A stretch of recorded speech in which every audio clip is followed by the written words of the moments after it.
Okay, so this is the right side muffler.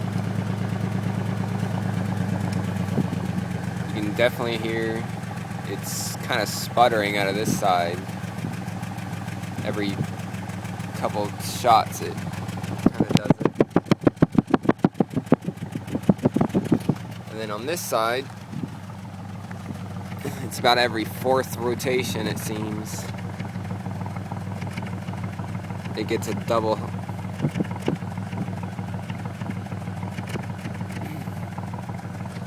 On the RPM gauge, it seems to be perfectly normal and doesn't shift at all.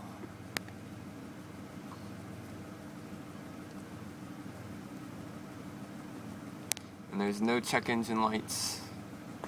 I've verified it twice with the scanner. I haven't been able to find anything. The car almost seems like it's running with a cam in it, but it's not.